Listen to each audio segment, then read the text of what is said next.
Smash films, power to the people, and let's hope the government listen this time, eh?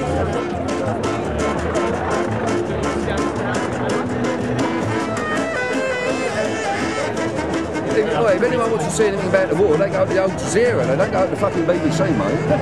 Anyway, I hope you have a safe day, okay? Yeah.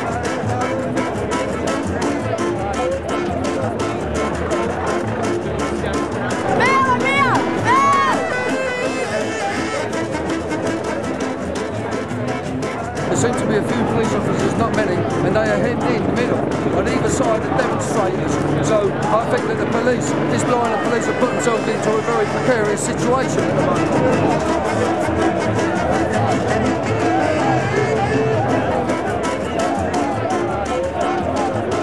I want to see some more action. I want to see some more action. There's no point getting whistles out and clapping. I want to see. We are at the Excel Centre. I've been here for an hour and the mother-in-law's turned up. That's a surprise, isn't it? Right there. I'm here today to concern my children's future. This country was once known as a free country. We don't live in a free country anymore. There, it's got the eye on the top of the pyramid, and that's the sort of world order. The all-seeing eye. The new world order, the all-seeing eye. Okay. They're evil bastards.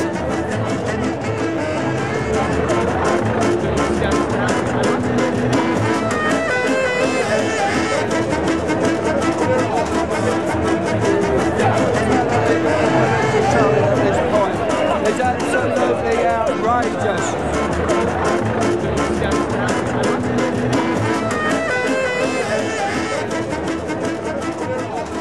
We just heard a crack there. I don't know whether it was some kind of shot or what. Unemployment is rising. The international finance system is nearly frozen.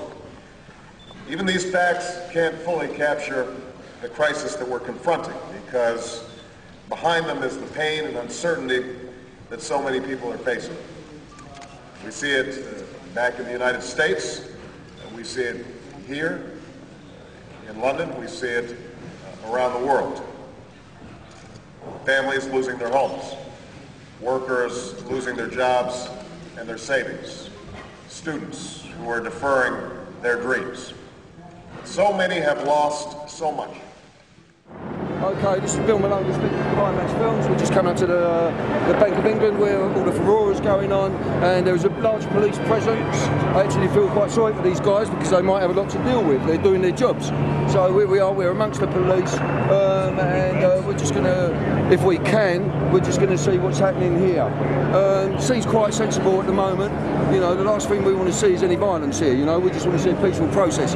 So we've got the police officers here, seem to be nice and chill, doing a good job. If you want to go through, you have to go through. You can't stay this. Is that right, mate? I'm talking good about you. Yeah, you can't stay in this area. This is a sterile area. Okay. Alright, well, what's the safer side? Okay, alright, thank you, mate. Right, so we've been told that this is what they call a sterile area, so we're just popping through here. This is what they call a sterile area, so we're just coming through here and see what's happening. We've got some people. If we turn around, if we take the shot around here, you'll see that we've got the protesters behind me, and then if we pan around here, we go back, take the shot around the other way. Lil, can you come with me, chop chop? Right, so this way we've got the police behind me.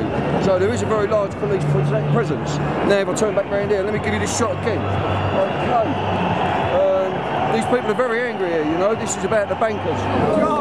Oh no, the other lot, no. How are you, mate? Yeah, I'm not too bad. I'm alright, yeah. You're trying to laugh at me, I'm not. These lot, they're not. Do you know what? It's one thing, this is my PA.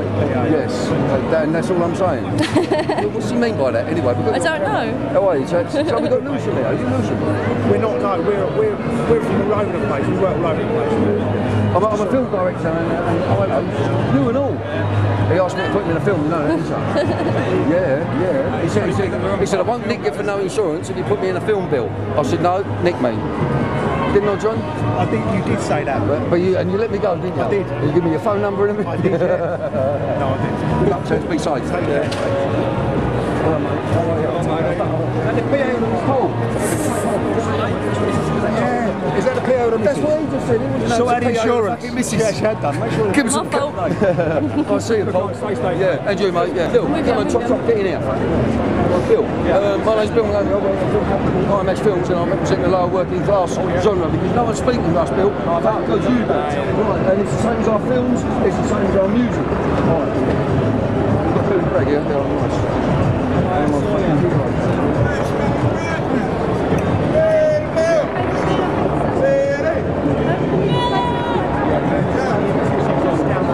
Lovely, Bill. Thanks for this. Well, my name's Bill Maloney. I work for a film company called IMAX Films, and we represent the lower working classes. People can get in touch with us at IMAXfilms.com. Now then, Bill, they're not showing our films. They're not playing our music. And we believe that there is an ethnic cleansing going on in this country for the lower working classes. We've got 6 public houses closing down every single day, Bill. These were the places that we would go and decide. We would all meet and we would decide who's a dentist, who's a thief, who we can trust in the area, who we can't, who's the good area, who's the good schools, hospitals, etc. Lens cap. So as I was saying, Bill, these public houses, we've got them closing down at 6 a day. Now, they're closing down at 6 a day, Bill. I, who represent the working classes, the same as you do, my friend, where are our people now going to congregate, and where are we going to talk about what schools we send our kids to, what politicians are having us over, what bankers are giving the best rates? Yeah. You know what I mean?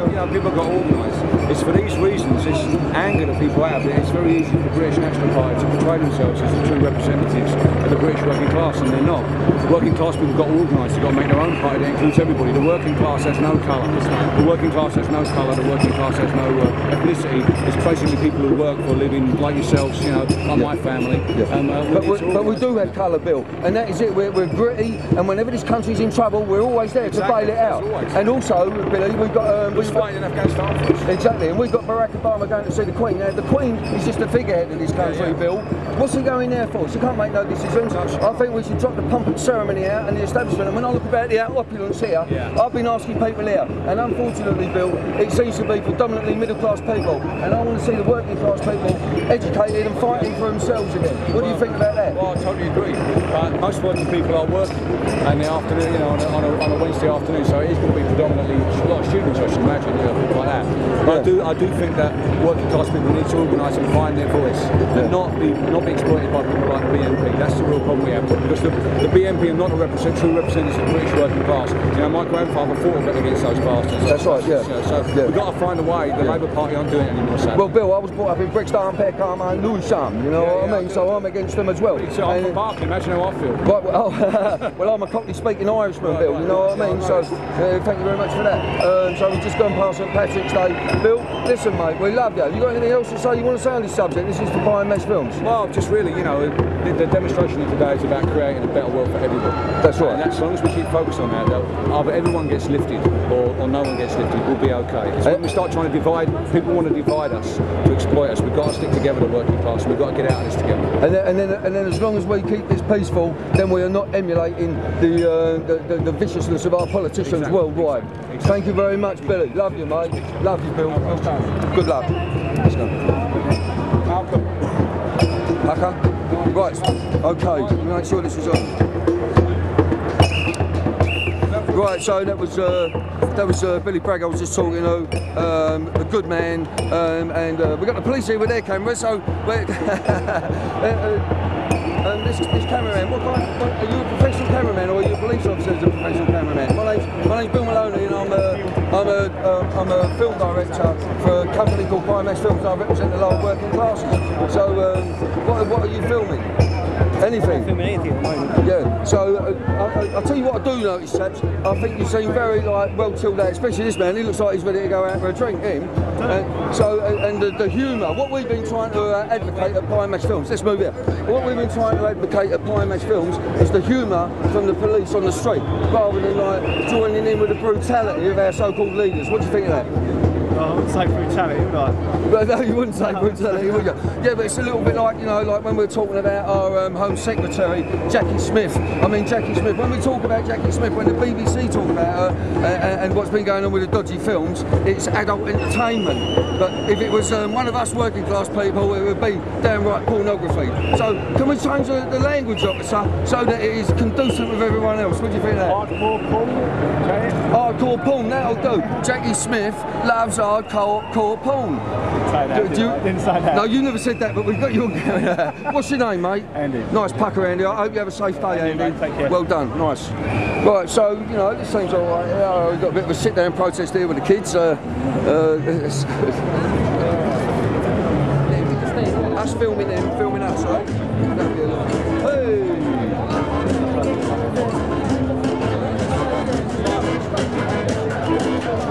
A bit of music. Yeah, right, there's a bit of music. Lil, I'll let something here. Got me? Someone's got a bit of weed here.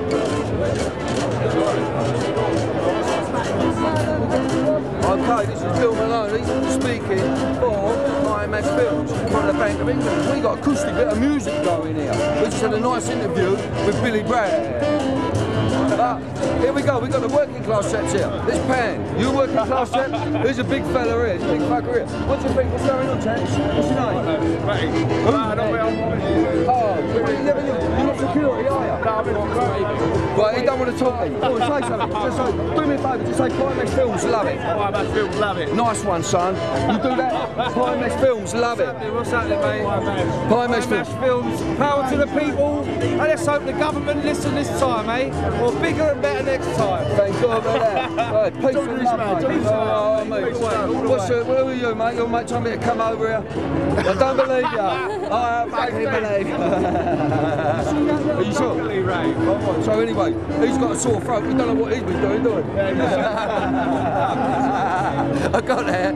Right, that's going to be up on YouTube in the morning. Are you married? I'm fucking chucking you are. Nice, mate. Nice one, chaps. Sweet. Okay, right. Let's have it. Right, so it seems like almost a carnival atmosphere here today. We just had a wonderful interview with Billy Bragg. He gave us time. Billy actually told the BBC and everyone else to fuck off while he spoke to IMAX Films.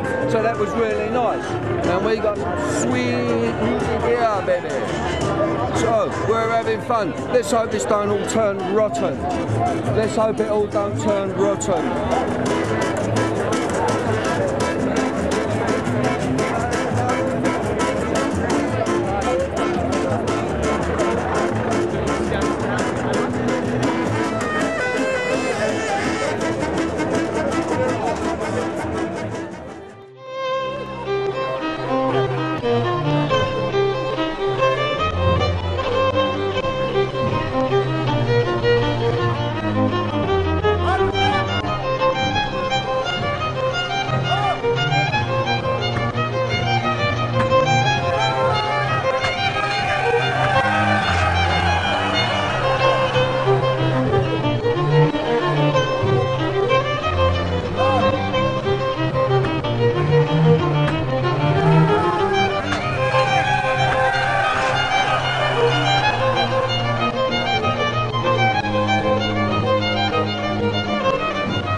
And we've got the police here. These are the people who are supposed to work for us. We've got something kicking off here.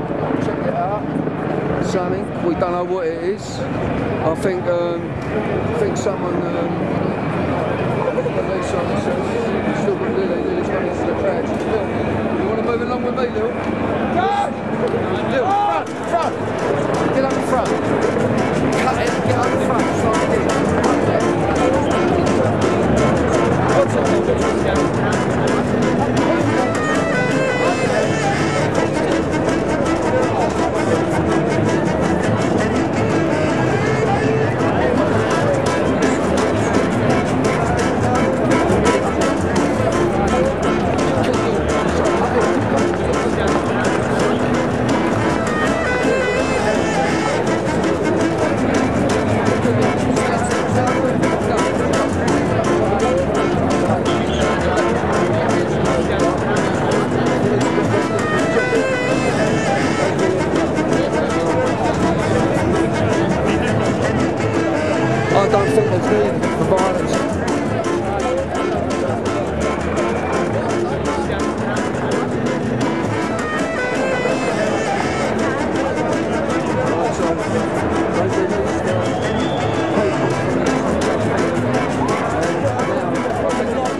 What's that from your songs, Lil? This is, yeah. What's happening, Lil? Okay. Don't stay here, stand here.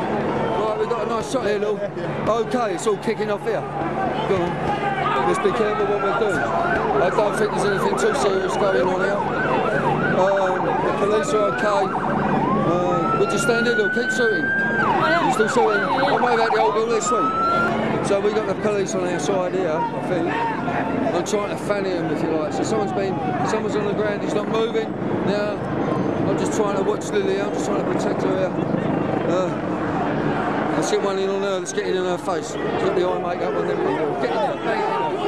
Okay, we're moving us off. Let's move. Okay, let's move. Get up and move! Let's move. Yeah. So I've seen no violence by the police. We've got a police officer kicking a man on the street. Andrew, move back! Watch out. Okay, mate, I've got it. Right. Okay. Right, let's keep cool here. That's all right then. Police are the gorgeous. Okay. This is it. The police are becoming very aggressive. You've only got to look at their faces. The majority of these people, they will run down the street, these protesters, but I don't think that they want to hurt anyone. Now, okay, it's just chilled for a minute, but right, so here we are. Now, we're just at the front line with the police here. Now, I wouldn't say that we're frightened, but we are on our toes, as we say in London, you know what I mean? If we can get a shot at some of these police officers' faces, they really are wound up. With me and I can hear you. And yeah, so they grabbed the demonstrator. The police are very... This is a brutal situation that's happening here. Keep it on that. Can you see it? This is a brutal situation. This guy, give me that camera. Give me that fucking... What? Right, we've got a shot. Okay. There's a little stuff there. Okay. Nothing too serious yet. That's some good stuff. Now we're starting to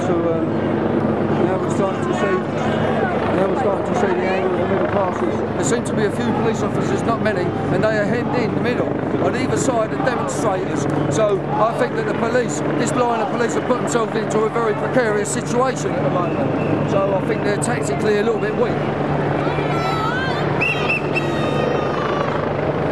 Well, so then here we are, look.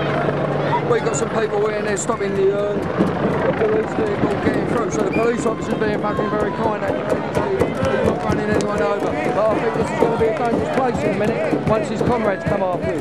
So I think we should get the fuck out of here. This is going to be scary in a minute, though. Watch it. Get back. Here they come. Get back. Alright, they're savage me.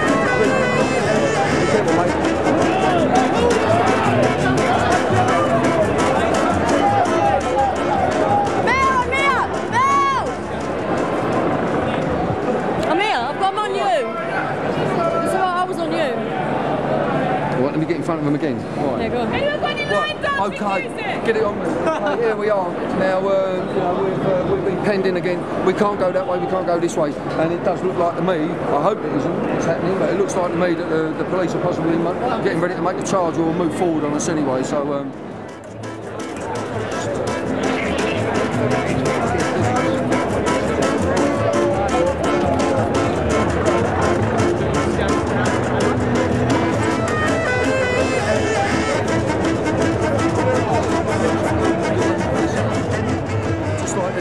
how many of these police officers understand the politics of this situation, or are they just doing it for the pound notes, you know what I mean? Because we know, I don't know if people realise this, but the police get higher wages than the soldiers, and they are promised, as you can see, plenty of overtime and all. Well, so what seems to be happening here, it's like, you know, the police are sort of being made an enemy of the people, you know, these people, the police, they're here to protect us, and we're not being protected. And this is a democracy, and we pay their wages, you know, and we got people like the Home Secretary, Jackie Smith, who's knocking a granny out of our money on porn. and she thinks like she can say, oh, I'm awfully sorry, and carry on doing what she's meant to be doing, you know what I mean? So we're not too happy about that. Got to say something, because that's what you're here for, isn't you?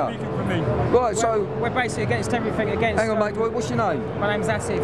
Right, Asif. Go on, crack on. Essex. We're basically just cheesed off with jobs, welfare, the state, the economy, war. That's my particular problem. We go to war everywhere. We rob every other country. Why? Why do we do it, Asif?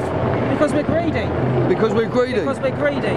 We don't think about other people, we just think about ourselves, and it's all got to stop. There's people starving, man. People live in tents, and look at us. It's all got to change, man. The financial problems have all got to stop. These greedy bankers, it's disgraceful. It's obscene, man. Asif, how do you feel about having an unelected Prime Minister in power in this country, which is supposed to be one of the peaks of democracy? How do you feel? All this democracy, like, it's a waste of space. It's a waste of fucking space. They don't go talk about democracy to the Arabs, the Saudi Arabians and the Kuwaitis, because they got money. They go to other poor countries and start talking about democracy, kick them out of the Commonwealth, kick them out of this, boot them to the ground and literally kick them in the face. But man with money, that's all right, we'll shake your hand. That's disgraceful. Right. That's disgraceful. So what about us? Because we're all being held captive here at the moment, Asif. Now, what's all that about? I mean, the police are supposed to be for the people, but the police aren't for the people, are they? Because if they were for the people, they wouldn't be holding us prisoners here. So that's why I bet that's got to change. Yeah. How we get to that is, you know, we need to step it up.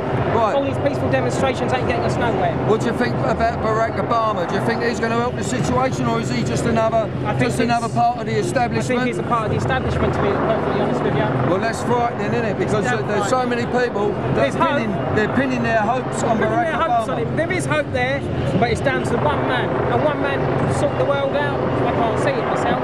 He's kicking off everybody's bombs. There's suicide bombs going off nowadays. Everywhere you look. Yeah. What man wants to blow themselves up because they're not happy with this establishment, with the world? And children are blowing themselves up as well. You know, I think what a lot of people in this country don't understand is, after the Second World War, us and America handed over Palestine as Israel. It wasn't even ours to give away. That's the problem now.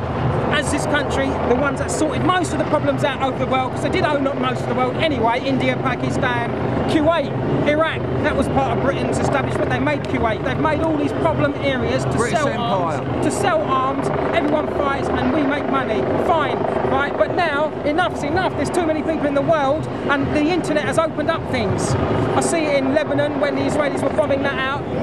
Sky and BBC News didn't have what I could see on the internet. Places being blown up. When they had it in Fallujah, when Iraq, the Americans said anything that moves, shoot it. Yeah. Now there were people there. Shoot to kill policy. Shoot to kill policy. There were people there that were just looking after their own homes. Yeah. I would do the same myself. But the policy was shoot on sight anything you see moving. Right, that's disgusting. What do you think about the police presence here, Asif? Well, I'm trying to get out of this area, but obviously it's just not happening. We can't move from here. We're stuck here.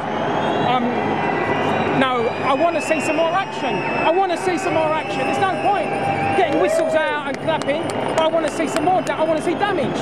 I'm not happy about this. Right, well, Wesley. You get me? I'm not happy about this. Listen, thank you for your passion. Hey, listen, mate, black and white unite as far as I'm concerned, because I come from Brixton, I come from Lewisham. Yeah, nice one, Asif. Keep going, nice one. Thank you. How do you feel about being held captive here? I think it's human rights coming to it. I think they just want to earn some more overtime. Yeah, is that right? I think that's right. Well, you know that a British police officer earns more than a British soldier. Yeah, I know that. And the thing is, with the job, there's plenty of overtime. Yeah, exactly. Well, that's what I think they're up to. But we're paying their wages. I know. The bankers are the criminals, and we're being held captive. Yeah, exactly. I mean, why don't they let people go? It's all over. Yeah. We've made that point. Exactly. So I like that very much. What's your name, mate? Andy. Nice talking to you, Andy. Okay. Touch hands. All right. Right, best films. I've got to in here, Andy. Thank you, Andy. There we go, Andy. Love you, mate. Thank you. Right. Here's a proper character. Can I talk to you, mate? My name's Bill Maloney. I work with a film company called Best Films, and I represent the lower working classes. How do you feel about being held captive here at the moment, outside the Bank of England? effectively it's entrapment because they didn't give you the choice when you came in. That's right. That's all I'm going to say. Thank you very much, mate. There's a nice London character.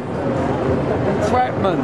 Hey, chaps, how do you feel? My name's Bill Maloney and I work with a film company called Climax Films. I was just wondering how you feel about being held captive here. I'm not too fussed, I'm working, so I'm who are you with? No, I can't say. You can't say? That's what it's like in this fucking country. We can't say what we do or who we are. There's the devil. Fucking hell. It's not the Queen, is it, by any chance? How do you feel about being held captive? I just said to a geezer up there, I went, this is terrifying me. I ain't been in for 3 fucking weeks, you know what I mean? How do you feel, mate? By it, I'm the same as him, I'm working. You're working, you're getting paid? Yeah. Oh, right, that's all right then, isn't it? Fucking, I'm talking to the wrong people. They won't let us go home. So these police officers down here. So we tried 2 exits, but they won't let us out. Now I'm going to try another one. I think I'm going to try, like, I might try smiling at the police a little bit more. Right, there we go. They're watching us, watching them. Now look, I would just like to say, can you see that guy on the camera behind me, that police officer? I tell you what, I can see the way he's working that camera, and he's got no creativity about him, that man. Follow me, Lil. Yeah, mate, how do you feel about being banged up here without charge? He's on the way home from work, to be honest, when you get a train. He's on his way home from work, and he's being held captive by the British police without fucking charge. What's going on? Fucking joke, isn't it? And he's got the and he swears as well. Pick my son up from school, quarter past 3. Right, so the children are suffering now. He can't pick his son up from school, you know what I mean? Because the old Bill are becoming paranoid and aggressive. I'll tell you what, if we get the old Bill up to Charlie, we'll have a better police force. That's true. You agree with that? Now you're in trouble. There you go. Thank you, mate. We have a bigger problem, my friend. Sorry? We have the bigger problem on the 27th. Hang on, darling, let me just do this. What's your name? My name's Caroline Carter. I'm an ex-finance broker, live in Surrey. Hello, Caroline. On the 27th of this, January, Gordon Brown signed Treaty 6, Article 6, which you ain't going to have no more marching, the hanging penalty. He's brought back the death penalty. Yeah. Well, the death penalty is available in this country, but it's only available for, what is it? For treason. For treason against the Crown.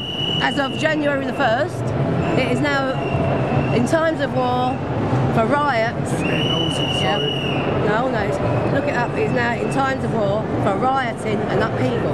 Well, they're bringing back the death penalty. They have done it. He's signed it. Well, Caroline, let me just put this on you, seeing as we've got the female element here. I'm talking to. 10 years ago, this government promised £5 billion to get children, all children in this country, out of poverty. 3 million children for £3 billion. He's just devised a scheme for 500 billion for the bankers. What about the kids? What about their 3 billion? We've been waiting 10 years for that. Where's that coming from, Caroline? And child poverty is... Hang on, mate. It can't come from anywhere because we have 1.6 quadrillion, a number you wouldn't have heard before, 1.6 quadrillion derivatives in this world. 16 times the world's GDP, that is. 16 times the world's GDP. Yeah. And that's where your bailout money is going. Yeah. And it can never ever come down unless they dump these derivatives. That's why I'm here. What can we do? What's the cure for this? Draw all your money out of the banks. You want to bring the banks down? They're trying to set fire to it? No. Draw all your money out. But what about the police? Why are the police collaborating with all the major institutions? Because as of January the 1st, the laws in this country change. We now work under European law, and the police are no longer accountable. They are allowed to shoot to kill without being... So the cure is atheism. Get a job in a lot. So they're using the terrorist laws to control everyone, really. The country, the world. They've been using them for a long time since they put them in. Right, okay, well thank you very much, Caroline. I hope they release you soon. I doubt if they will. Well, thank you, Caroline.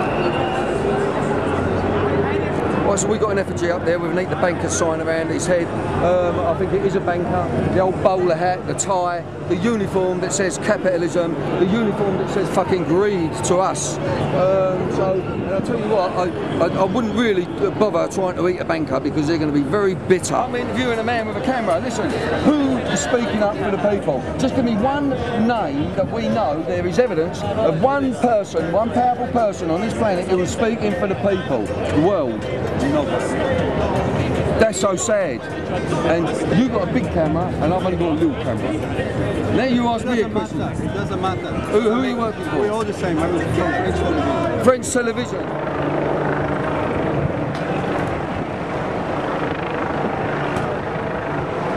I don't want to at all. We're here for a voice though. I'm just asking, what is the cure for this, mate? We can't be frightened at all. This is democracy, mate, and that's what the media's for. You might as well say it was all fuck off. The media, and we're not going to say anything or about nothing. I'm here to represent the lower working classes, mate, because everything that is shown to us, whether it's a documentary, a film, the news, it is all geared towards the middle classes. You understand? And I also feel quite ashamed today that there's not many lower working class people here, and they never do turn out. And there's not many black people here either. You know what I mean? So I would like to see more of both parties, actually. So, what's the cure? I think the cure is having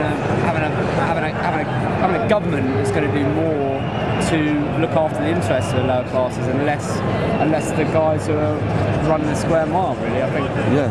You know, at the moment, we've got Gordon Brown is unelected. Gordon Brown is unelected. He's an unelected Prime Minister. This is meant to be a democracy. Yeah. And in the end, all the while when the seeds were being sown for this mess, I mean, he was the guy in charge of the Chancellor of the Exchequer. So, you know, there's a lot of things pointed towards him, I think. I think there's still a lot of prejudice in this country. Yeah. Did you know that if you was a Catholic, you can't sit on the throne or you can't marry into royalty? Yeah, I did look at that. That's a 300-year-old law. Yeah. Now, I'm a Catholic. Which they're looking to change. Well, I'm a Catholic. You can't get more London than me, can you? I'm a Cockney-speaking Irishman, actually, you know what I mean? So I know the beef on both sides of it. But, you know, I'm asking people, what is the cure? There seem to be a lot of people here, but no one's got any ideas what we can do. So I'll tell you what I think we should do. I think we should fucking lock them up. What, all of the... I think we should lock them up. The bankers, the politicians... Yes, I think we should treat them worse than murderers, worse than rapists, because what these people are doing, you see, I don't look on it like, see these big business laws, right? Now, what's happening? These bankers, if you steal £1 billion, what taxes of that would have gone to the poor, the National Health Service, the social services for the people that are less fortunate than us? So that's what I think. So let's treat them like criminals, the criminals that they are. So what do you think? For me, that's probably a bit extreme. Yeah, it's a bit extreme. For me, that's extreme. Well, we're locking children up, you know what I mean? Did you know that for children in care at the moment, so you can control a child in care, not a child who has been put into a young offenders institution, a child who is just in care, whose parents have died, they can control him with what's called nose distraction. That's a punch on the nose. You think any of these bankers are going to get punched on the nose? But the kids will, so we don't mind punching our kids, but we won't punch the bankers. That's a fair point. There's a lot of fair points. What's your name, mate? Ben. Ben, nice talking to you. I'm Bill. Yeah. Fucking Bill and Ben. Mate. No, seriously, mate, sorry about that, but you've got to talk, mate.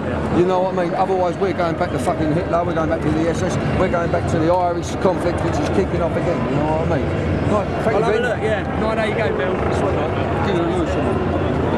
Come and say it. Come and say it. These police are fucked. They are like more like a third world countries. Police in Asian countries are worse. I used to think police in Asian countries are worse. Looking at them, they are even worse than them. Thank you very much, mate. Go on, mate. Someone just been smacked in the head. Who's been smacked in the head? By who? I don't know. Right, so this is not just moving on in the crowd, Alright, so that's alright, mate. What's happening here, mate?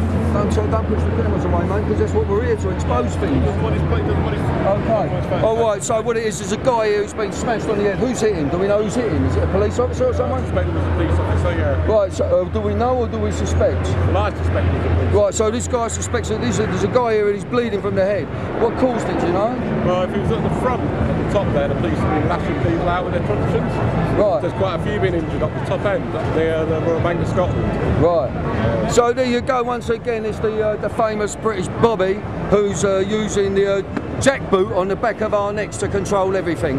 And they are fed by the bankers because the bankers has got everyone's money. So I'm just going to ask these police officers if it's all right for me to leave. Excuse me. I've got the film company called Carnage Films, and I'm just wondering if we can leave. Is it safe for us to leave at all? You've all got a press pass. Okay, thank you very much, chaps. Right, so this is another exit that's closed up to us. This is our democracy. There's no charge. It's like I said to the guy a little while ago. Fucking hell, I'm terrified. I ain't been nicked for a month, you know what I mean? They don't, at least when they nick you in South London, they put a charge on you. There's no charge here.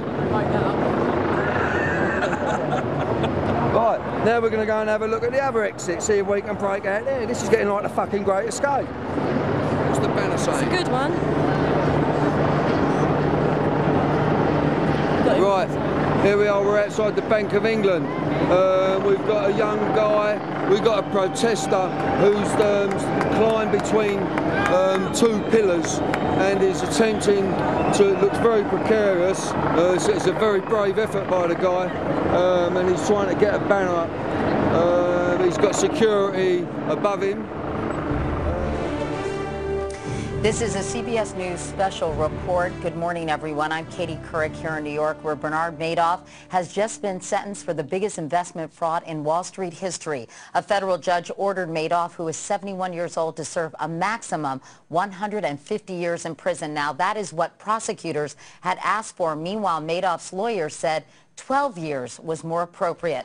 Before the sentencing, Madoff turned to his victims and said, "I am sorry." He told the court, quote, "I cannot offer you an excuse for my behavior. How do you excuse lying to your brother and your two sons? How do you excuse lying and deceiving a wife who stood by you for 50 years and still does?" And he added, "I live in a tormented state knowing all the pain and suffering I have created."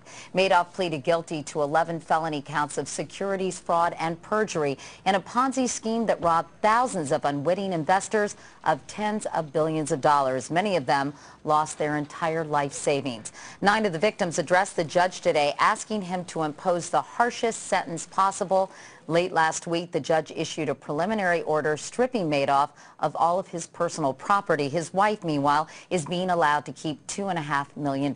So to repeat, Bernard Madoff has been sentenced to 150 years in prison and with no parole in the federal system. That, of course, needless to say, is a life sentence.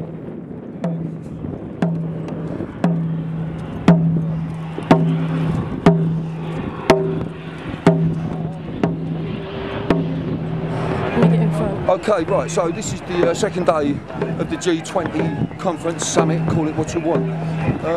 There's a large police presence. We're just approaching the Excel Centre.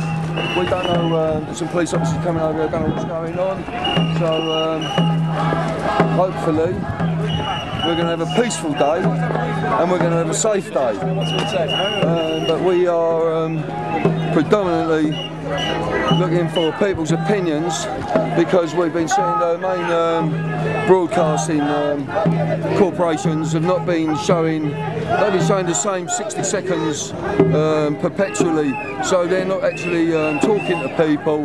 If you go to a protest now, apparently you're an anarchist, so you know, it's, this is a democracy, freedom of speech. So also we had, actually it was quite strange, do me a favour mate, so here we are on the second day of the G20 conference.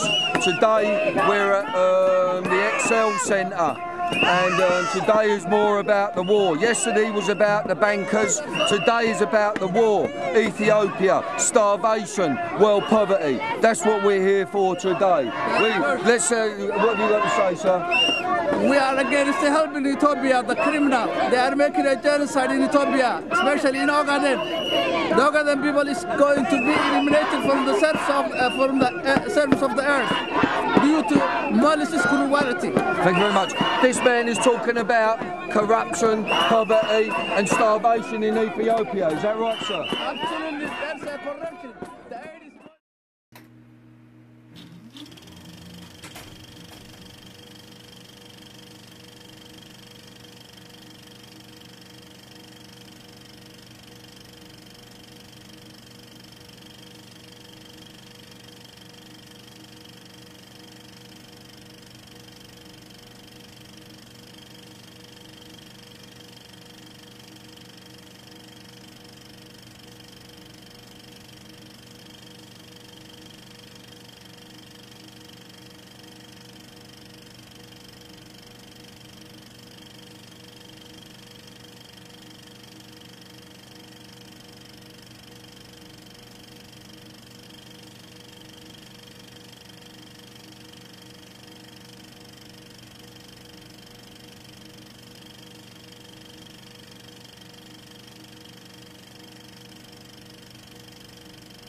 Say again. There's injustice in Ethiopia. Britain pays to the regime of Ethiopia £130 million, and that goes for killing of innocent people. And what we're here today is to stop that money, not to give the regime of Ethiopia. Okay, what's the cure? What is the cure? The cure is to get the good president in Africa. We don't need the corruption. Who is the good person? Who is the good person? The people. No. The people will have to rule themselves. But the West are dictating in Africa, and they're aiding the dictator of Horn of Africa, Meles Zenawi. There are 7 countries in Horn of Africa, and now they are really in trouble because of Meles. Meles are getting more aid than any other country, and the people of Ethiopia are suffering now. There are 1.13 million are now under starvation. What politician is trusted in Africa by the people? The people has to elect the people they want, but Meles, no one. Give me a name. Give me a name of a politician in Africa that people trust. The people of Ogaden have rights to vote themselves. They have their identity, but the West have denied. Like in Somalia, Ethiopia invaded 2 years ago in Somalia. 19,000 have died. 2.5 million has displaced. And who is behind this? In the West. Okay. It's not the Africa. Let me just put something by you. Did you know that if the 5 richest people on this planet pooled their resources, they could do away with world poverty? Absolutely. So what do you think of that? Absolutely. Britain is one of the richest countries in the world. No, I'm talking about just people. If the 5 richest people pooled their resources, they could do away with world poverty. So what could the 500 richest people do, or the 1,000 richest people? They can do more about, they can help more about, but what we see today here, there's no help. Why won't these people help? Let me finish. They just only talk. If you look G20, they just only talk. There's no action, and that is what we really hate. Another thing, the Western government are supported by dictators in the Horn of Africa, like Meles Zenawi. And today we oppose that dictatorship. Has to remove on power, and the Ethiopian have rights to elect the man they want. And the Somalians, they have rights to leave. The Ogaden's have rights to leave. What's called the Oromo have rights to leave. But who is dictating in Africa now? By the West, they're just talking. We need to action. The people are dying right now. Thousands have died. The money have given to Africa is going in the hands of dictatorship. And this is what we need to stop. Okay. And Meles is a war criminal. Has to go in Hague and has to go face to the justice. He killed millions of people. For the last 19 years, he was in power, and he killed more than 10 million people in Horn of Africa. And who's paying this? By the West. And we need to. What? How do you feel about the drug companies who aren't giving the drugs to black people for AIDS, etc., etc.? And we've also got 50,000 children dying on this planet every day from malnutrition and preventable diseases. What we're concerned today is about the peace in Horn of Africa. It's not about the concern of any drugs, anything religion. What we're concerned is about the peace, and that's the people of Horn of Africa are really fed up by the Western twisted words, and now we want to make change. As you hear, here are different people. They're Christians, they're Muslims, they're non-believers, and we all gather together to get in peace in Horn of Africa. But we can't get it. Okay. Because there's one man is called the Meles Zenawi. Thank you very much. Okay. Hey, black and white unite, mate. What's happening? No, it's just because of light. Can I get you? Yeah? Hang on, sorry. It's just really bad. That's it, Yeah? stay there, stay right there. Yeah. Right, so here we are, we're outside the Excel Centre. There doesn't seem to be as many people here today. This is about war.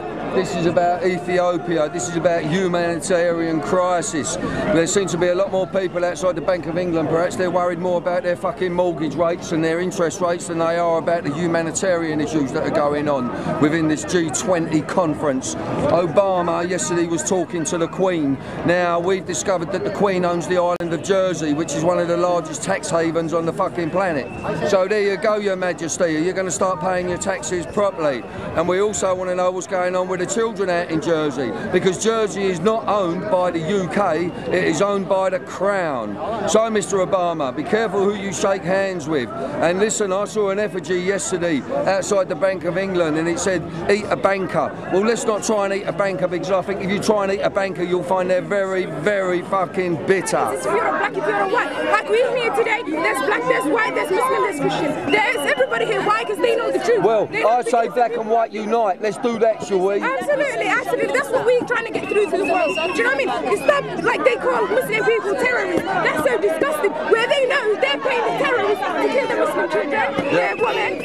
It's not even about religion, but why are they denying it? Why don't they want to see it? They do the same with the Irish. They call us terrorists. That's I agree with that. That's what I agree with that. You know why they say it? Because they're frightened of us. They're frightened of people power. And I work for a film company called Pie Mash Films, and I'm interested in people getting their voices across like we're giving you the chance to. Not like Sky do or the BBC and perpetually roll out the same 60 minutes all day long. Lovely talking to you, darling. Good luck.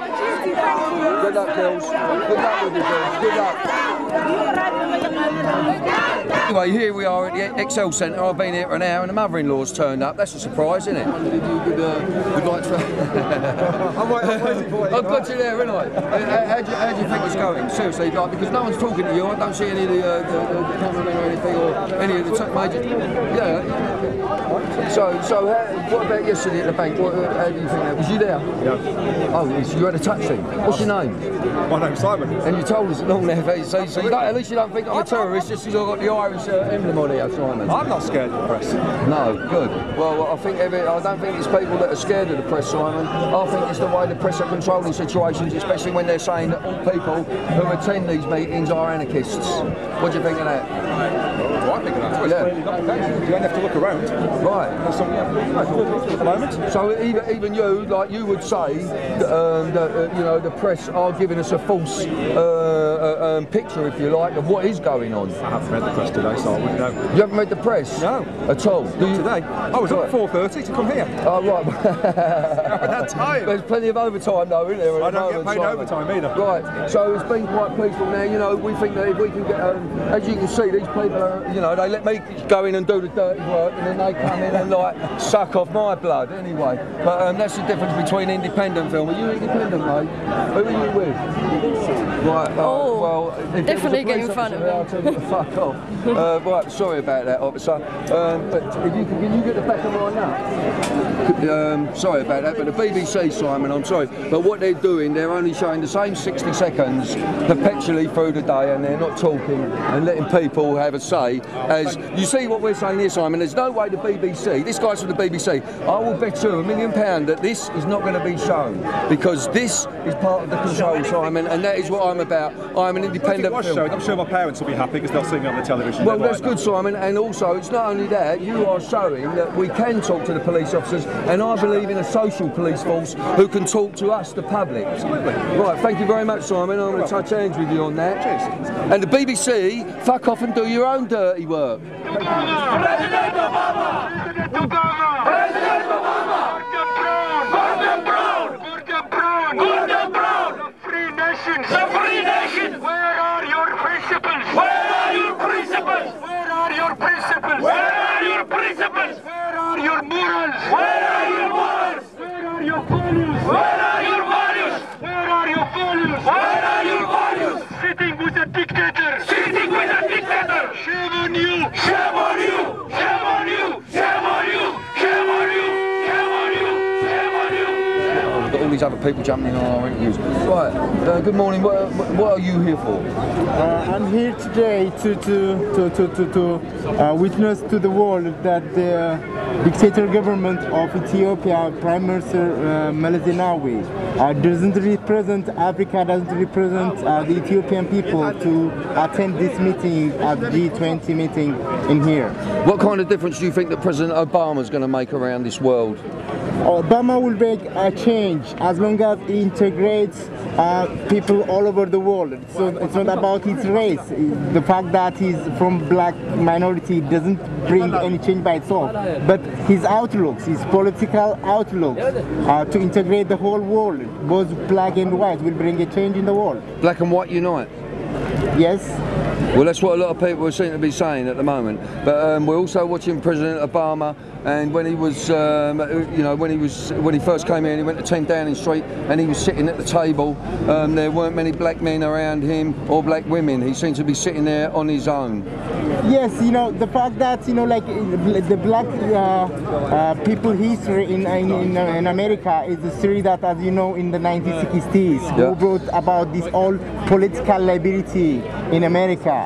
This is a witness of their travel. This is a witness of their courage. And in fact, the contribution of the majority of the white population in America, their flexibility, their outlooks, and their integration to let Obama represent their country. So it shows that diversity, it shows that tolerance, it shows that change of people, outlooks. And we see that today people are not the same way that they were thinking back in the 1960s. So there is hope with Obama? Very, very big hope. But it's not by himself, but the whole world is in transitions. People are changing, political outlook is changing, and the fact that the old way of classifying people based on their color is now minimizing. Good. Yeah, that's a good way to the world. Yeah. Okay, right. Thank you very much. Thank Peace. you very much. And I hope you have a good day. You Peaceful too. day Bye. anyway. Thanks. Nice one, mate. Yeah, Lil! Come on in. Right, this is Bill Maloney speaking for Pie and Mash Films outside the Excel Centre. I have a personal interview with President Obama. Right, Mr. Obama, did you realise that when you was talking to Her Majesty the Queen yesterday, that she is the owner of the island of Jersey, which is one of the biggest tax havens on the planet? Did you also know, Mr. Obama, that the island of Jersey is wrapped up in a child sex abuse scandal, which the Crown will not take any responsibility for? How do you feel about that, Mr. Obama? Yeah, that's a can lot. I move you in a little bit, Mark? Sweet? Yeah, that's fine. Okay, yeah. Mark. So what are you doing here today at the Excel Centre? I've just come here today as an individual to raise awareness for what I believe is extremely important information that everybody needs to know. The globalist elite are controlling everything that we do. People aren't aware of this. There are secret meetings taking place in America every year. It's called the Bilderberg Group. You can do this research for yourself. There's dignitaries, there's royalty, there's members of parliament, there's members of American government all meeting together in secret to decide the fate of this planet and global politics way ahead of time, so that when it actually comes out we're also shocked about how terrible the world is. This is planned, this is organised. This is actually contravening US law. It's actually illegal for US government officials to meet together in secret with non-disclosed, they don't have to take minutes of the meeting, but they're not taking minutes of these meetings, and they're doing it in secret. It's not getting the mass media coverage because the mass media are being bought off by the exact same people. Right, Mark, how do you feel about being put in the pigeonhole of an anarchist? Are you an anarchist, Mark? I would absolutely say I'm not an anarchist. I'm just here to bring about truth. I'm just here to But all the newspapers are saying that we're anarchists. Anyone who comes to these protests, you're an anarchist, Mark, whether you like it or not, mate. It doesn't just stop a bloody anarchist, does it? It stops a terrorist, because actually... Oh, you're a terrorist as well, apparently, then? Apparently I am. So you're an anarchist and you're a terrorist, but the police are leaving you alone at the moment. There's no charges been brought against you yet. Absolutely. Well, they shouldn't be bringing any charges because everyone here is peacefully protesting to bring about awareness for things that they feel are very important, and nobody's bloody listening. There's hardly anybody here. Where the hell is everybody? Well, it's a little bit early. I mean, yesterday I was held captive outside the Bank of England, you know, and you can probably tell by my accent and my demeanour that I have already been nicked a few times in my life, you know what I mean? But at least I was charged. Now, yesterday I wasn't charged and they never even gave me a cup of tea. Now, whenever I've been nicked, I always get a cup of tea off the old bill, but yesterday I got nothing. Maybe it was because I was with the middle classes, I don't know. You don't get tea from the police? Nah, you don't. You don't get much from the police except despotism. Okay, well, thank you very much, Mark. And all joking aside, I think that the freedom of speech in this country is under a threat, and I believe that there is an ethnic cleansing going on as well amongst the lower working classes, which is desperately sad. It's not just going to stop at the lower working classes, it's going to work its way up. Their overall global plan is to have the very, very few rich, elite, global corporate bankers, and then everyone else underneath their pyramid scheme. You just got to look at the American dollar. You can see there, it's got the eye on the top of the pyramid, and that's the sort of world order they're wanting to bring about. The new world order, the all-seeing eye. Okay. They're evil bastards. Thank you very much. You tell me what you like about. You're a man who speaks his mind. I'm an honest man. I'm a truthful man. So what do you think? Not like the BBC who keep pissing out the same 60 seconds over 24 hours, or fucking. No, let's not leave it at one side. You want to talk to me, I'll talk to you. Okay, well, so what's your beef with the BBC then? My beef with the BBC? Are you joking? No, tell me what's your beef with the BBC? Well, I don't like the way the BBC are not reporting correctly. They're not going to the people. You're talking to me now, but your colleague here has been, like I said, he's like a hawk on my shoulder. Was you at the bank yesterday as well? I think he was at the bank. Every time I started an interview, and I represent the lower working class culture, all right? And every time I had an interview, I got the BBC over my shoulder, or I got Sky over my shoulder. Why can't you go and talk to the people? We talk to people. Yeah, well, you're talking to me now, but, you know, only because I give you a right bollock in the pair of you. You know what I mean? I'll tell you what, you're not exactly. See my camera woman here? Yep. She'd piss all over both of you. You know what I mean? So you're talking to me, and you're talking to me because this is a job. Are you interested in the lower working classes dilemma? So what? So do you think that the lower working class culture, 6 public houses a day closing down, and these public houses where the lower working class culture used to talk about the BBC and how pissy you were, not representing us, and what politicians that we would vote for, what schools we would send our children to. Now we can't get CAT scans, we can't get dentists, and we got Gordon Brown over there, a Scotsman, an unelected Prime Minister. You never talk about that. And when you've got people like Jackie Smith who are watching hardcore pornography, you develop a language for them and you call it adult entertainment. And then when you talk to us as the working classes, it's pornographic literature. Our kids who are wearing hoods, you want to lock them up. We've also got children in care at the moment, not young offenders, children in care whose parents have been killed or for whatever reason they're in care. Now you can control them, we are allowed to control them with what is called nose distraction. So we can punch a kid on the nose, but you won't go and punch a fucking banker on the nose. You understand it? So the BBC is not reporting anything that represents the people of this country. Well, that's an important point to make. It's an important well, point I'm on one then, you know what I mean? What's your second point? My second point, I think there was more than one point in there, weren't there? Quite a few. Yeah, there were quite a few points in there, and that's what we are, we're comprehensive. So because we've got like a Cockney accent, like I'm a Cockney speaking Irishman, you lot seem to think we're stupid. If you haven't got a degree, you can't become a social worker. And the BBC I don't think many people think that. Look, the BBC, well, where do you come from? You want to get out a little bit more, because a lot of people do think it. Well, I don't think that. Listen, I don't want to sound like Bob Crow here, mate, but the working classes in this country are downtrodden. All those people who are up there making all that money, hang on, darling, where do you think they get all that money from? We can't all sell, some of us have to produce. So what you're saying is there's a real sense of anger amongst the working class, basically. Well, you can hear it in me, can't you? Yeah, you're angry. Now, who represents the working classes? What, me, Bill Maloney, and fucking Billy Bragg? Is that it? And our actors, the only actors you show, we're perpetually seeing that EastEnders shit that no one can relate to. You got to say fuck, cunt and bollocks, because that is our culture. And even it wasn't so long ago, a judge actually said, if it is part of a person's culture to swear, then that's it. What are you going to do? You're going to say to Muslims you're not allowed to pray to fucking Mecca? Or you've been brought up around here, yeah? No, I was brought up in Brixton, Peckham and Lewisham. Right. Yeah, and I am of Irish descent. So I know all about the brutality of this establishment, and by the time I was 20, I'm a film director now, fortunately, so I'm a right pain in the fucking arse for the establishment, ain't I? Because I'm an award-winning film director. Now, they don't like that. And I served 14 years in this country's institutions by the time I was 20, brought about by my parents' alcoholism, and they was Irish people who came over here, you know what I mean? And then our families were taken into care, the children, and absolutely abused, you know what I mean? I've got 3 members of my family that killed themselves while they was in care in this country, you know what I mean? So we don't like our children in this country.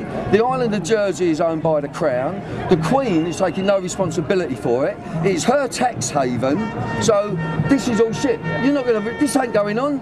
This ain't you and your mate here are going to be sitting there fucking watching this tonight while you're drinking a beer. No. Yeah, I'm not wasting my time talking to you. I think it's a good point you're making. Oh no, but who's going to see it? Are we going to broadcast this? Hang on, are we going to broadcast this? Say in front of these people, you promised me you're going to broadcast this. It depends on ain't going to happen, is it? It depends whether you run the story tonight. That's what it depends on. But it's a good you point. Make a few quid out. Get your name. Phil Malone. Give this man a card. Have you got a card? You got contact number? Yeah, mate, I've got to do it all now. It's not you, Tate, so I really get fucked off with the BBC. You know exactly what I'm talking about as well. We do know, but you know, do we explain who we work for? No. We're Newsnight. We're not like 60 seconds. You know, you have a good point about 60 seconds. For Newsnight, you know, it's 5-minute pieces. It's much. Well, who you work? Well, that's fair enough. You know what I mean? But he made me a promise. You don't promise people nothing in this business. That may be true. No, that is true. Not maybe. Don't get political. You know what I mean? That's like, oh, that's possibly right. That's probably right. You know, that is true. You know what I mean? You got an email address on yours? I've been thrown out of the BBC and everything just for speaking the truth. The BBC don't like the truth. You're sucking the cock of the establishment, and that is it. And you get £3.4 billion off of the people of this country every year.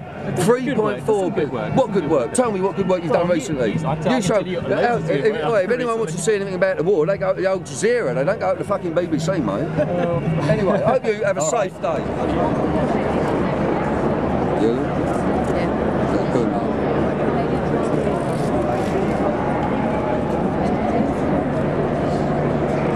Right, so this is really the shrine that has been, if you like, erected by the people, the demonstrators, to this young man who was 34 years of age and tragically died yesterday.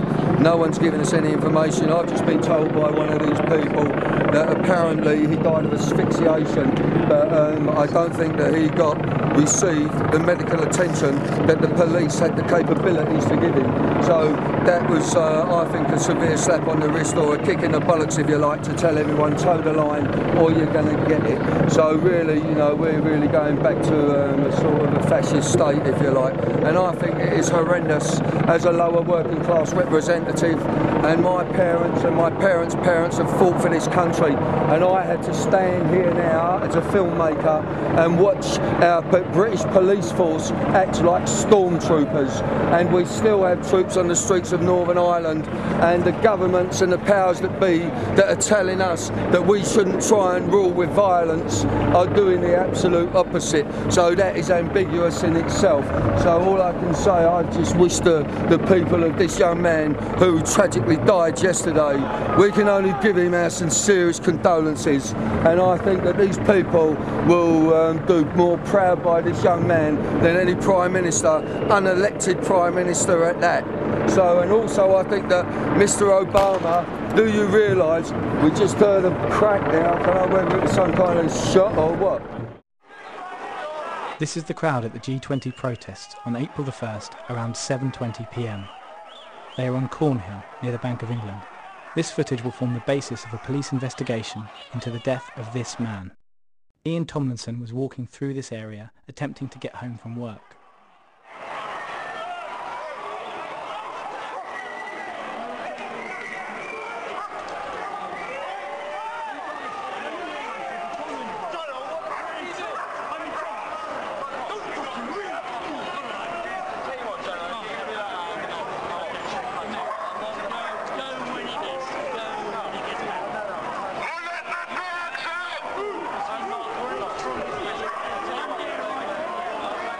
Minutes after this was shot, Tomlinson collapsed and died further along the road. In a statement after his death, police initially said protesters impeded medics from treating Tomlinson. This is the final image of him alive. We've slowed down the footage to show how it poses serious questions about police conduct. Ian Tomlinson had his back to riot officers and dog handlers and was walking away from them. He had his hands in his pockets. Here the riot officer appears to strike Tomlinson's leg area with a baton. He then lunges at Tomlinson from behind. Tomlinson is propelled forward and hits the floor.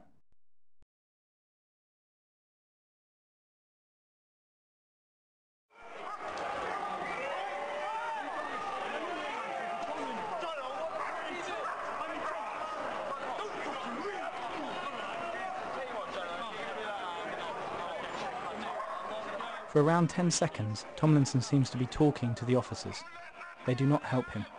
Witnesses described seeing him dazed and stumbling along the road, before he collapsed. Put the truncheon away!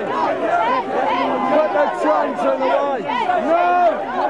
Get him! Stop! Get this cunt on camera! Stay on him! Stay on him! Stay on him! Yeah. We have police officer 5649. 5649 is brutalising people. We've got the shot, we've got the evidence. Police officer 5649. 5649! 5649!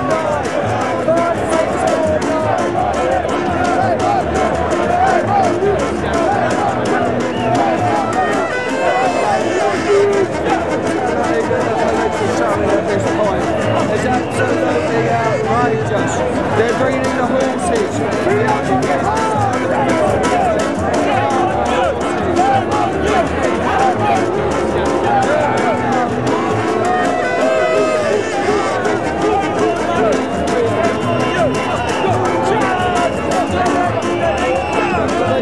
Let's get back here.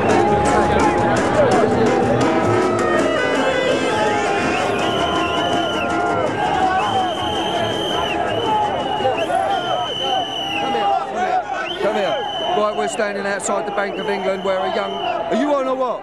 Tell me when you're rolling. We're standing outside the Bank of England where a young man was tragically killed or died of natural causes. We don't know because no one's giving us any evidence. No one's saying fuck all about this. Now the police are antagonising another situation yet again. These people are here in respect for this young man who lost his life. Yet once again we are witnessing the brutality of the police, which seems to be spreading around the world. This place is no different to New York, and that is how they are controlling Harlem with the jackboot on the back of the black man, and that is what they're trying to do to the middle classes. I wish them luck, but I fancy the middle classes are going to out-punch them on this one. Shame on you! Shame on you! Shame on you! Shame on you! Shame on you! Shame on you! Shame on you!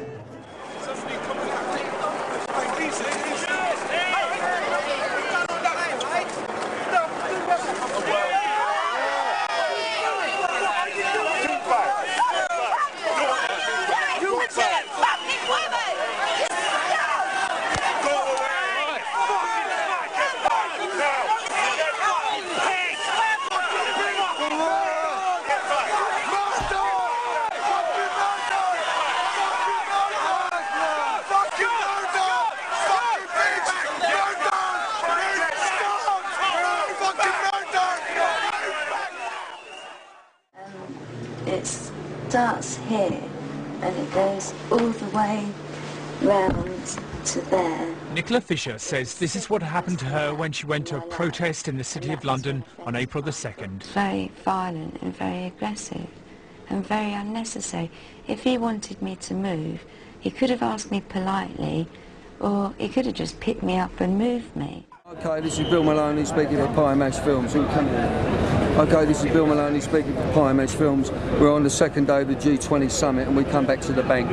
These people here are showing respect for the death of a young man, a 30-year-old man. The police have cordoned us in again. This is the second time, me personally, that I have been held captive by the police with no charge. It is such a shame. It is such a shame that this has to happen and that the police have to wind up actually protecting the criminals. The people have to understand that these bankers are in charge of massive funds which go to feed the poor. These police officers, they notice the price of onions going up, they notice the difference in their power, and also they have families, they have wives, children, sisters, brothers, and you know, it's unfortunate to see these strong men and women that have to put up with this kind of leadership, if you like. Once again in England we find lions being led by donkeys. So here we are, we're just going to move along the line here. we are captive again. This is a cordon, this is a police cordon, so we're not allowed to break this cordon, and unfortunately the bankers and the politicians are putting the police on the front line yet again to take the shit, really. So this is, I think it's outrageous that in this democracy that we can all, this is the second day that I've been held captive, you know, and like I said, you know, last time I was with the police was in Lewisham Police Station, and at least they gave us a cup of tea there. So we're all being held captive here. We don't know what the charge is. Do we know what the charge is, chaps? Nothing. Do you know what the charge is? Nothing, no reason. So what do you think of this? I think it's ridiculous, mate. Well, especially like animals, it's false living in democracy, a free country. Why are you here today? Right now? I'm here today to protect my children's future.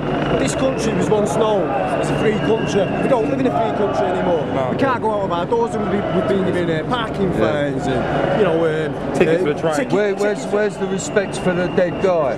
I know, this is what I mean. This is what I mean. We're supposed to be here. We're supposed to be here respecting someone, and look at these bits. Maybe, you know, when the police were marching for their extra pay, and they had to close down and there was no one on their side, they are isolating themselves. The police are isolating themselves, and they're being isolated by us. What are you doing here today, mate? Well, I was here to pay my respects to the dead fellow. Yeah, so you're here to pay your respects to the dead guy. And what are you seeing? Well, I'm seeing policing, really. Yeah. I can't think of any other reason why they were doing this. Yeah, don't you think the police are being used as pawns by our leaders? Yeah, I think that's it, because we've seen that, like, individually, like, a lot of them are really nice guys and everything, but the police, way they're being used... Well, they're human beings, aren't they? Yeah, but the way they're being used, it's just, they're obviously being... It's terror tactics. Yes. Yeah. Basically, yeah. In this democracy. Yeah, well, we call it. Right, okay, thank you very much. Thank you. Cheers, boxes. I'm on 4 minutes in. Are you still there? Yeah, I'm on 4 minutes. My name's Bill Maloney. I work for a film company called Prime Mesh Films. Yet again, we've been imprisoned without charge. How do you feel about that, mate? Well, I don't feel very good about it at all, to be honest. We just went and asked them under what legislation they're keeping us here, and they said it's common law and they're allowed to imprison us. But yeah, no charges. No charges. No, I asked if they're going to read us our rights, but they're not going to do that. So I think they're acting in an illegal manner. No toilet facilities? No, it's completely illegal what they're doing. No medical facilities? Nothing at all, no, just riot bands surrounding us. It's just completely, it's a police state. Are you an anarchist? Well, I wouldn't describe myself as anything other than a concerned citizen, to be honest. Yeah, but I appreciate the anarchist cause, and I understand what they're trying to do, and I support them. Well, what we found out yesterday was Barack Obama was talking to the Queen, but the Queen is the owner of one of the biggest tax havens on the planet, i.e. the island of Jersey, which is also at the centre of a massive child sex abuse scandal, which she will not take any responsibility for. How do you feel about that? Well, I don't see why the police, why they should be talking to the Queen at all. She's an unelected head of state. She doesn't represent anyone at all other than the landed gentry that were dispossessed of most of their land years ago. So our head of state is unelected, and so is our Prime Minister unelected. Exactly, he acts like a president. If he wants to be president, he should abolish the Queen and have elections. Right, so why are you here today? Why, I'm here in solidarity with the person that was killed yesterday. Do you think that the police are showing respect for the death of this young man? Not at all, they're surrounding us and imprisoning us, and exactly what they did yesterday. They're doing exactly what caused the death yesterday. They're doing exactly the same thing. Okay, but do you believe that our police are being used by our leaders to protect the criminals of the world and not us? Of course. Yeah? Yeah. All right. How do you feel? This is the second day that we've been held captive here. How do you feel about that? Just disgusting to have a British passport, is all I'm going to say. Yeah. Fucking just disgusting to have a British passport, disgusting to be kept by a police state, and I mean, if this is not reason, then we'll never have a revolution in this country, man. We just had civil rights destroyed yesterday today. The police have murdered somebody, and I mean, why do you say the police have murdered somebody? Why do you say that? because essentially they did by hemming everyone into a small space, then crushing them even further back, even though mothers were saying I've got to go pick up my children, even though people had to get their medication, they kept pushing them in, and while the 34-year-old gentleman was there, he actually asphyxiated by being crushed and had to get dragged out, and then the media turned around and say, oh no, because what actually happened was the anarchists were throwing bricks at the police, and that's how this guy... What media are we talking about? Are we talking about the corporate media and the establishment? Media, the fucking murder media, that's what I'm talking about. We're talking about the BBC, is that what we're talking about? That's what I'm talking about, the BBC. Yeah. Like the same BBC that refused to show the death appeal for the children of Gaza. Yeah. So, yeah. That's all. Thank you very much, mate. Thank you very much. Okay, here we are. This is the second day of the G20 summit. How do you feel about, excuse me, darling, how do you feel about being kept like this again by again, the second time, because the tactics worked so well yesterday, they're doing it yet again. Yeah, so how do you feel? It's absolutely ridiculous. I know. They've been taught, they've been trained at all how to deal with crowds. It's not even a crowd, there's not even that many people here. Have you seen any aggression on the part of a demonstrator here? No, not at all. We had a peaceful sit-in there, a minute's silence, and then riot bands came. Have you seen any instigated aggression by the police? By the police? I don't know, there's something that happened over there, I didn't see anything. How do you think the police are handling this, and what kind of respect do you think they're showing for the death of this young man? Absolutely none at all. Look how many police are standing around here. Okay, thank you, darling. Thank you. Rolling. All right, mate, you've got a mask on. Can you say a couple of things for me? Leave your mask on, mate. Give me a favor, yeah? What's the cure for this? The cure is to make the world safer and greener place, and not to attack Iran. Okay, not to attack Iran. Because if Iran is attacked, Russia will get involved. They will go into Iran, and America and Russia will end up fighting Third World War. The war will not be fought by humans, it will be fought by computers. Computers will push nuclear button, and that will be the end of the mankind. So we must not let anybody attack Iran, because we don't want to give Russia a chance to go into Iran. And when Russia goes into Iran, then America and Russia will end up fighting Third World War. And it will be fought by the computers. Thank you very much. Good luck to you, mate. Right, chuck it on me, Lil. Right, so what it is like what this man's saying is that we're not going to be having conventional wars for much longer. We're going to be having nuclear wars because too much pizza and central heating, if you like. You know what I mean? We can't fight those wars anymore. So we're going to the push-button war, and that is absolutely terrifying for the majority of us. All right. Okay, thank you. All right. Who was that? Who was it? Right then, I've just been speaking to radio, and the police officers here said that if we wanted to leave, myself and my camera woman Lily, that we are free to leave. But I don't feel that I can leave these people in here like this and just walk away. So whatever happens, and I hope it isn't anything nasty, we're going to stand our ground with democracy. Thank you very much. And I would like I have thanked these police officers because, you know, they are being used in a very negative way. And once again, like I say, lions led by donkeys. Thank you very much. Texan billionaire Alan Stanford has pleaded not guilty to charges of conspiracy, fraud and obstruction of justice. Mr. Stanford, who arrived at court in Houston wearing handcuffs and leg chains, is accused of a £5 billion investment fraud. If convicted on all counts, he faces life in prison.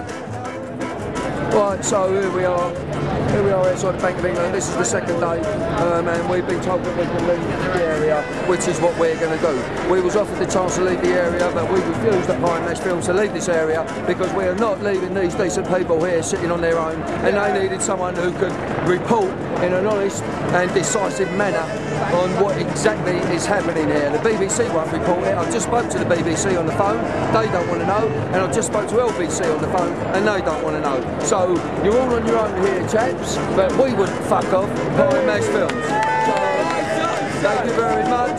But now we're told that we can all leave, so Pie and Mash Films is going to leave as well.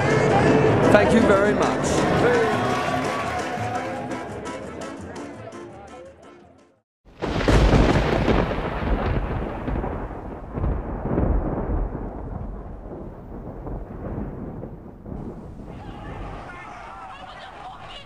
I think it all really boils down to is that we miss him. We've been confused by the City Police, Metropolitan Police, IPCC to not say anything. Don't say anything because you'll jeopardise the case. And I think we've been so confused with all that, don't say this, don't say that, even down to don't talk to the media. They've made us quite scared to talk. The RPCC have finished their investigation.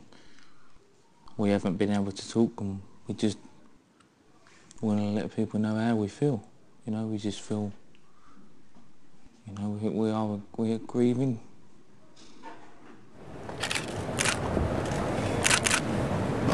We ask for support and care for Julia and the family. So if you'd like to tell your story, Raj? Yeah. My brother was killed by 5 officers in High Wycombe on 3rd of July 2008. Yeah. He was basically killed in the car park, and up to today we still haven't had no justice. I mean, basically they're covering the story up, trying to say it's not the police's fault. Yeah, they killed my brother, and the investigation is going on. But so what was your brother? Why was the police? Why did they have your brother? What was the circumstances? He was stop and search, basically jumped by 5 officers in High Wycombe. In High Wycombe, Sharrowvale, Wycombe, Sharrowvale, and basically killed in the car park. Yeah, killed in the car park. What was the cause of death defined as? Basically strangulation, killed him, suffocation. And what has happened? How long ago was this, Raj? 3rd of July 2008. 2008. Yeah. Have any of these officers been reprimanded? No, no. So there's been no action taken? No action. No one's been charged? Nobody's been charged at all. I'm still in Threadneedle Street, and we have got no police officers here controlling the traffic. This is in favour of a dead man who died here, and we've got fucking black cab drivers bibbing us up. This guy died here. Go piss off. And so, yeah, get out and show me what you've got, son. So we got no police officers controlling the traffic here, and they are showing absolutely no respect for the death of this man. This is Bill Maloney speaking for Pie Match Film. The police here. Oh, excuse me, do you want to come with me? Come on, mate. Excuse me, my name's Bill Maloney and I work for a film company called Pie Match Films, mate. And we're just wondering, have you come here to help us with the traffic? Because yes. Thank God for that. Yeah. And also we are concerned about the respect for the dead guy, for Ian Tomlinson. No problem. Okay. Thank you very much. We touch hands on that. Okay. Here we are. I'm with Anna Braga, and she's from the Green Party, and we're going to give Anna a chance to have her say. That's what we're here for. We're here to let people have their say. Not like the BBC, not like the local, the national media. We are here to let people have their say. We're not going to edit it. There you go, Anna. Have your say. Well, thank you for letting me have my say. I just want to say that I'm here today because I think it's really, really important that we don't forget what happened to Ian Tomlinson on this day 1 year ago at the G20 protests. I think it's really important that we keep trying to get changes made to the training of police officers, to the culture of the Metropolitan Police and the whole way that protests are managed. We have to change the approach of the Met. We have to keep lobbying. We have to keep raising our voices until we see change. We cannot afford to let another tragedy such as this happen ever again. Thank you. Thank you very much. Anna Braga from the Green Party. We've got quite a few people here. We don't know obviously who they all are, but there are obviously members of the media, and we don't really trust them because they sanitise everything. So we're trying to do this in the way that Ian Tomlinson would have spoken to his friends in the pub. The working classes seem to be leaving the middle classes to do their dirty work for them again. So we would like to see them getting up off their fucking arses and getting out here with us. So those of you that weren't here, you can check out what's happened at piemeshfilms.com. Who are you with, mate? They're all shut, okay? It's closed. They're all shut. So what happens in a lot of situations like this, we get a few members of the public, the people that are here, you know, that have come to support these people, they do get a little bit irate, and then it can really, it's just their passion, you know, because they are so disgusted at what has happened here. So we're now waiting for the family, and once we've got the family here, then please God, we'll be able to get an interview with them. What was even more horrific was his medical care. There was no medical care for this man, and this is where he died.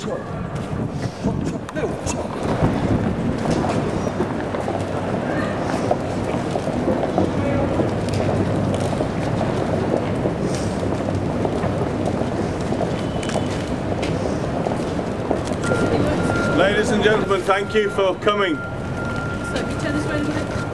Thank you for coming here. This primarily is a moment of memorial. It's been a year since Ian Tomlinson died, and we remember that it's been a long year.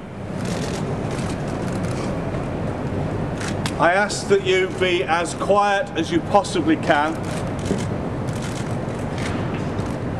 as we remember Ian Tomlinson and hold Julia and the family in our thoughts. Let us hold silence. A year is a long time. Yeah, can you stand back? Can we stand back?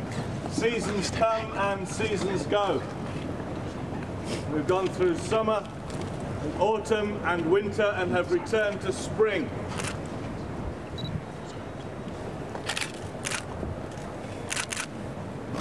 We ask for support and care for Julia and the family in a year of waiting and a year of missing and a year of longing. We pray for their family and friends to support them in their loss and their grief. We pray they may have the strength to support each other.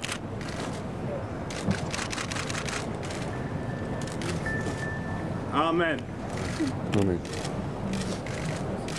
Those who have brought flowers, please, when there is time, we thank you for coming, we thank you for bringing them. Please lay them down in your own time. Thank you everyone for coming. We shall make our way to a quieter place. No justice, no peace. Sorry, sir, can you say it once more a bit louder? Your name, sir? My name's Paul. We're a year on, you know, and there's still nothing been done. And it's really hard for us, you know. Paul, why do you think nothing's been done? Why do you think nothing's been done? I can't answer that, mate. I don't know. Have you been? We've been told that you've been told you can't talk about certain things because you might prejudice the case. I work for a company called Prime Mesh Films. I come out of South East London, the same as yourself. Is that what you're worried about? Prejudicing the case? No, we just want justice. Really, we don't want any complications coming involved in it. You know, we want it out of the way as quick as possible. Just want to get our life back on track, you know. Do you think the wait has been too long? The CPS has been dragging their feet, or what do you think? We've never been through any of this. It has been a long old wait, and maybe it could have been done a lot quicker, yeah. Do you think it's Paul? Do you think it's anything to do with the class you come from? Do you think it's anything to do with your class? Whether this was maybe upper class someone, would it have been dealt with by now, or is it just because of where you come from? No. We have to ask these questions. No comment. Julia, has it been through? What's your priority now? Keeping us, the family, safe and strong, and getting through this as a family. And so it was your dad, yeah. Paul and Julia. My mum's husband. Thanks. All I can say to you, chaps, is we're a film company and we come from where you come from, all right? Because I've had similar experiences myself, okay? All I want you to do is just go on our website and just check our website, and if you think that you would like us to help you, then we will help you. Okay, chaps? All right, and good luck. I'll give you that. I lost my sister a little while ago in like similar circumstances, okay? So we're with you, chaps. Right, so we've just been talking to the family, and you know, as normal, you know, I had to put that class thing in, because it does matter what class you come from in how you're being treated in this country. If you come from the upper and the upper middle classes, you are treated with a lot more respect and a lot more dignity by the police and whoever else is involved in our fucking dodgy institutions. And that'll do, mate.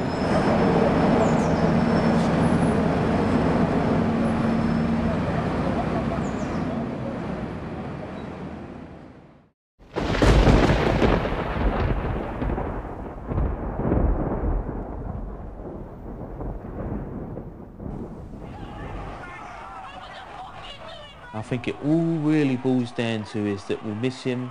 We've been confused by the city police, metropolitan police, IPCC to not say anything. Don't say anything because you'll jeopardise the case. And I think we've been so confused with all that, don't say this, don't say that, even down to don't talk to the media. They've made us quite scared to talk.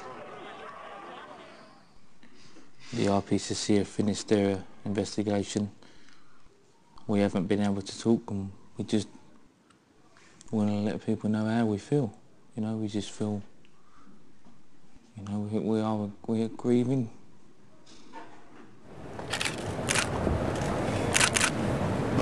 We ask for support and care for Julia and the family. So if you'd like to tell your story, Raj? Yeah. My brother was killed by 5 officers in High Wycombe on 3rd of July 2008. Yeah. He was basically killed in the car park, and up to today we still haven't had no justice. I mean, basically they're covering the story up, trying to say it's not the police's fault. Yeah, they killed my brother, and the investigation is going on. But so what was your brother? Why was the police? Why did they have your brother? What was the circumstances? He was stop and search, basically jumped by 5 officers in High Wycombe. In High Wycombe, Sharrowvale, Wycombe, Sharrowvale, and basically killed in the car park. Yeah, killed in the car park. That's, I mean, what was the cause of death defined as? Basically strangulation, killed him, suffocation. And what has happened? How long ago was this, Raj? 3rd of July 2008. 2008. Yeah. Have any of these officers been reprimanded? No, no. So there's been no action taken? No action. No one's been charged? Nobody's been charged at all. I'm still in Threadneedle Street, and we have got no police officers here controlling the traffic. This is in favour of a dead man who died here, and we've got fucking black cab drivers bibbing us up.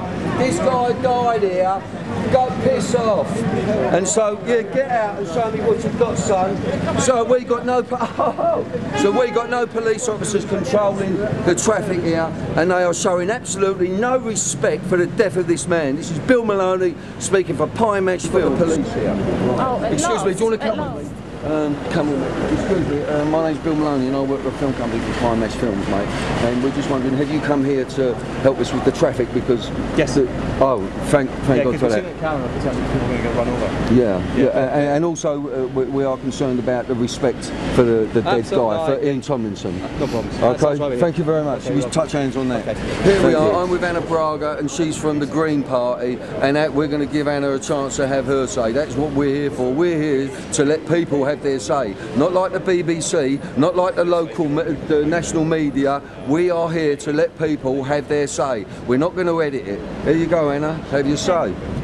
Well, thank you for letting me have my say. I just want to say that I'm here today because I think it's really, really important that we don't forget what happened to Ian Tomlinson on this day 1 year ago at the G20 protests. I think it's really important that we keep trying to get changes made to the training of police officers, to the culture of the Metropolitan Police and the whole way that protests are managed. We have to change the approach of the Met. We have to keep lobbying. We have to keep raising our voices until we see change. We cannot afford to let another tragedy such as this happen ever again. Thank you. Thank you very much. Anna Braga from the Green Party. We've got quite a few people here. We don't know obviously who they all are, but there are obviously members of the media, and we don't really trust them because they sanitise everything. So we're trying to do this in the way that Ian Tomlinson would have spoken to his friends in the pub. The working classes seem to be leaving the middle classes to do their dirty work for them again. So we would like to see them getting up off their fucking arses and getting out here with us. So those of you that weren't here, you can check out what's happened at piematchfilms.com. Who are you with, mate? They're all shut, okay? It's closed. They're all shut. So what happens in a lot of situations like this, we get a few members of the public, the people that are here, you know, that have come to support these people, they do get a little bit irate, and then it can really, it's just their passion, you know, because they are so disgusted at what has happened here. So we're now waiting for the family, and once we've got the family here, then please God, we'll be able to get an interview with them. What was even more horrific was his medical care. There was no medical care for this man, and this is where he died.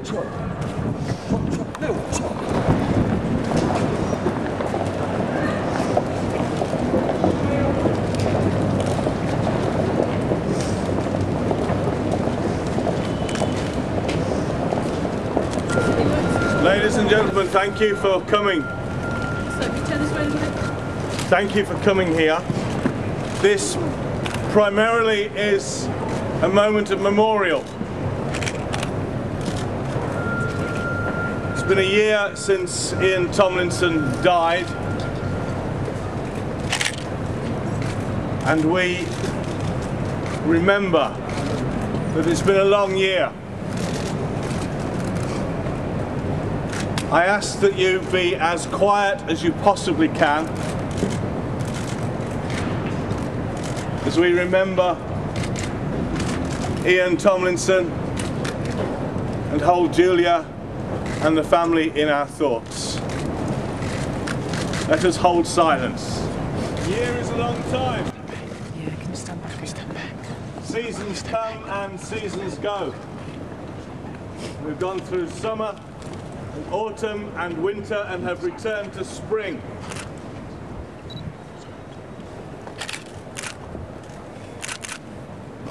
We ask for support and care for Julia and the family in a year of waiting and a year of missing and a year of longing.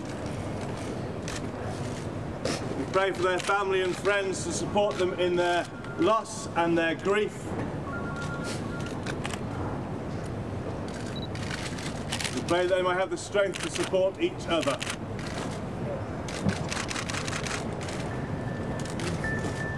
Amen. Amen. Those who have brought flowers, please, when there is time, we thank you for coming, we thank you for bringing them. Please lay them down in your own time. Thank you everyone for coming. We shall make our way to a quieter place. No justice, no peace. Sorry, sir, can you say it once more a bit louder? Your name, sir? My name's Paul. We're a year on, you know, and there's still nothing been done. And it's really hard for us, you know. Paul, why do you think nothing's been done? Why do you think nothing's been done? I can't answer that, mate. I don't know. Have you been? We've been told that you've been told you can't talk about certain things because you might prejudice the case. I work for a company called Prime Mesh Films. I come out of South East London, same as yourself. Is that what you're worried about? Prejudicing the case? No, we just want justice. Really, we don't want any big complications coming involved in it. You know, we want it out of the way as quick as possible. We just want to get our life back on track. You know. Do you think the wait has been too long? The CPS has been dragging their feet, or what do you think? We've never been through any of this. It has been a long old wait, and maybe it could have been done a lot quicker, yeah. Do you think it's Paul? Do you think it's anything to do with the class you come from? Do you think it's anything to do with your class? Whether this was maybe upper class someone, would it have been dealt with by now, or is it just because of where you come from? No. We have to ask these questions. No comment. Julia, has it been through? What's your priority now? It's keeping us, the family, safe and strong, and getting through this as a family. And so it was your dad, yeah. Paul and Julia. My mum's husband. Thanks.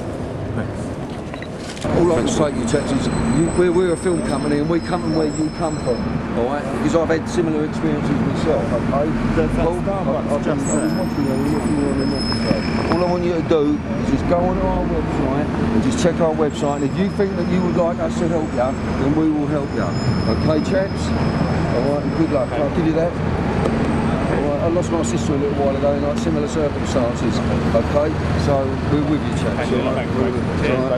Right, so we've just been talking to the family, and you know, as normal, you know, I had to put that class thing in because it does matter what class you come from in how you're being treated in this country. If you come from the upper and the upper middle classes, you are treated with a lot more respect and a lot more dignity by the police and whoever else is involved in our fucking dodgy institutions. And that'll do, mate.